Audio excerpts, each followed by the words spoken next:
Ijumaa ya tarehe 6 mwaka 2025 mwezi wa 6, Tanzania imepokea taarifa nyingine ya huzuni baada ya mama mzazi wa marehemu Karina Fatma Maruzuku kufariki dunia mapema Juni 6, ikiwa ni siku kadhaa zimepita tangu afiwe na mwanae Hawa Hussein. Karina alikuwa mwigizaji wa filamu nchini.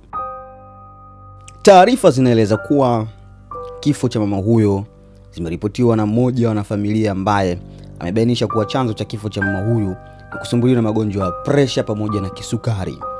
Tusikilize kwanza chanzo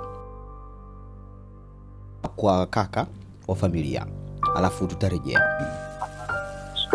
Sukari imekuwa inamtesa kwa miaka mingi. Ndio tumeshazoea, alikuwa anafanya dozi. Yeye alikuwa anasumbuliwa na pressure, alikuwa anaishi pia kwa vidonge. Ndio. Kwamba anapambana, tumemleta hospitali ya Bimaji tangu siku ya Alhamisi last week. Lakini hali yake pia siku aende na kuwa pole sana. Na madaktari walikuwa wanasemaje kuhusiana na afya yake kabla ya kifo chake? Madaktari walipofika zaidi wakabalansi sukari yake, wakabalansi presha yake, wakasema kwamba na kwenye moyo pia anakaa vizuri, na tuliza kama kufanya pale kitu zimekuwa nzuri. Na malaria ambayo ilikuwa vitu vyote hivyo wakawa ni clean out.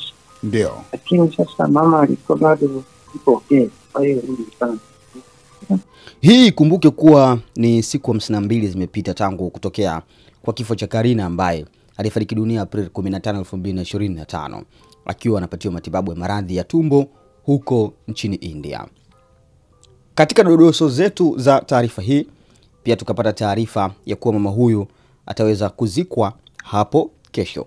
Yani kuwa mama huyu wa Karina, na zaidi ni katika taarifa za kifo chake zikichakatwa na kusema kwamba mama huyu hapo kesho tarehe 7 ataweza kuzikwa.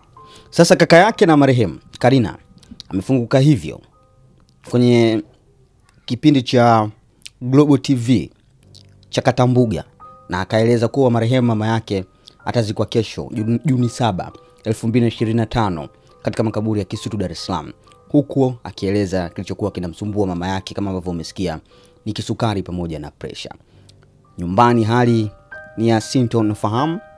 Msiba uko hapo Magomeni Mapipa kwenye msiba wa mama marehemu Karina, ambapo marehemu mama yake atazikwa hapo kesho. Hata hivyo wasanii kadhaa wamejitokeza akiwemo Steve Nyerere. Huyu ni msanii wa filamu na mwenyekiti wa taasisi ya Mama Ongea na Mwanayo.